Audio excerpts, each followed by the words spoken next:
کہ ظالم حکومت مجھ پہ آئی، اب مت کہو مجھ سے میرا ادھیکار کا ہنن کیا جا رہا ہے، اب کیوں چلاتے؟ ارے یہ صرف شروعات ہے میرے بھائی، شروعات، ابھی ابتدا ہے، بڑی بڑی قیامتیں آنے والی ہے مسلمانوں پر جسے دیکھنا بھی ہے، ابھی تو تجھ سے تیرا حق چھینا گیا ہے، ابھی تجھے میدانوں میں رسوا کرنا باقی ہے، یہ مصطفیٰ کی حدیث ہے، ابھی تجھے ذلیل ہونا باقی ہے، یہ مصطفیٰ کی حدیث ہے، تیرے نسلوں کے سامنے چھوٹے چھوٹے بچوں کو قتل کیا جائے گا، یہ مصطفیٰ کی حدیث ہے، آج لے ان کی پناہ اور پلٹ کر کے آ اور اپنے رب کے حضور گڑگڑا کے کہے 70 ماؤں سے بڑھ کر کے تو مجھ سے پیار کرتا ہے، میں تھوڑی دیر کے لیے ناکارہ سہی تیرے در سے بھٹک گیا تھا، اے پروردگار کچھ بھی سہی مگر بندہ تیرا ہوں، اگر تو اتنا گڑ گڑا کے اس سے معافی مانگے گا تو وہ ضرور تیری التجا سنے گا، اور ہمیں چاہیے ابھی بھی سویرا ہے پلٹ کے معافی کی طرف آ جائیں اور اس کی بارگاہ میں اپنے جبین نیاز کو خم کر کے اس کو پکارے تو ہماری کھوئی ہوئی وراثت انشاءاللہ پھر سے واپس آ سکتی ہے میرے بھائی۔ اور اگر دنیا میں جینا چاہتے ہو تو پڑھو، سب سے بڑی بات یہ ہے پڑھو اور اپنے بچوں کو علم سے آشنا کراؤ۔ آج یہی وجہ کہ جب ہم کچھ کرنا چاہتے تو ہمارے پاس نہ کوئی ڈاکومنٹس ہوتا نہ کوئی پروف ہوتا، ہم نمبر 2 کے ناگرک اس لیے بن جاتے، ہمارے پاس تعلیم نہیں، ہماری بات وہاں تک کوئی پہنچائے تو پہنچائے کیسے؟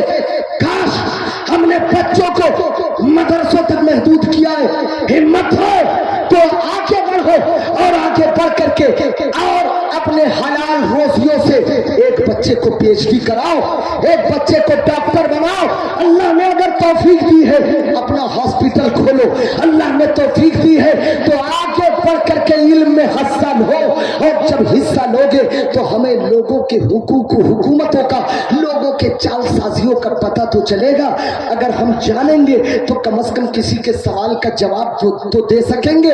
آج تم نے کیا جانا، 10 سال کا بچہ ہوا ممبئی میں نے بھیج دیا پلیٹ دھونے کے لیے، نہیں، اگر 3 جوڑے کپڑے 2 بیچ ڈالو اپنے بچے کو پڑھاؤ، اگر 5 جوڑی چپل رکھتے ہو 3 بیچ دو، اس میں سے 1 پہنو اپنے بچے کو پڑھاؤ، 3 جوڑے کپڑے ہیں 1 پہن، 2 بیچ ڈال مگر اپنے بچے کو پڑھا، ورنہ ایک دن ایسا آئے گا کہ ہماری داستان تک بھی نہ ہوگی داستانوں میں۔